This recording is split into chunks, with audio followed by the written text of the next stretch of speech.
What is up, Watch fam? Happy Tuesday, and welcome to this week's episode of In the Metal.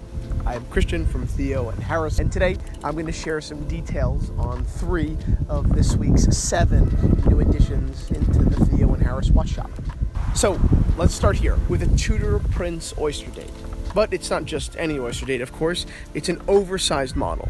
It measures 38 millimeters. It dates to 1983 and bears the reference 9800. Its design is, of course, classic Rolex. Steel oyster case, smooth bezel, baton hands, and a super simple, clean silver dial. With the shorts and striped polo I'm wearing today, I think this watch adds a classiness that is still very sporty because of that oversized case. But let's move on and actually back 7 years into 1976, which, although not so far from 83, is an entirely different era. This is a Rolex Datejust, reference 1625, but it really, although of course shares a lot of fundamental Datejust elements of design, is not a Datejust. It doesn't have a fluted or engine-turned or smooth bezel. It has a bulky, sporty, rotating bezel.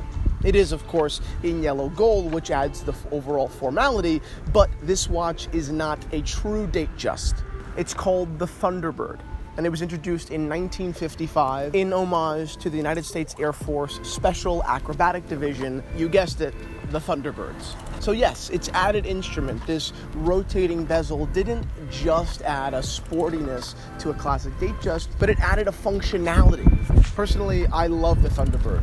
It's an oddball. It's not something you see very often, and although subtle, its differences are so distinct to someone that actually is into vintage Rolex.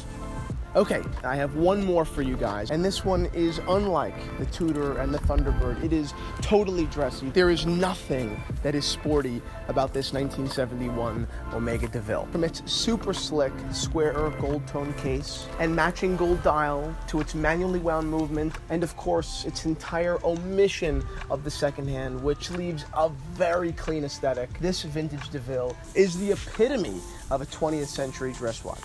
If you know me, you're aware of my penchant for styles like this. Styles that are so classic and timeless and so reminiscent of what's something that, John F. Kennedy would wear. So needless to say, this Deville is right up my alley. So that's it.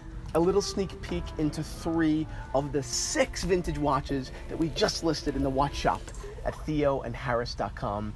I promise you, they're gonna fly off the shelf. So hurry on over and have a look before it's too late.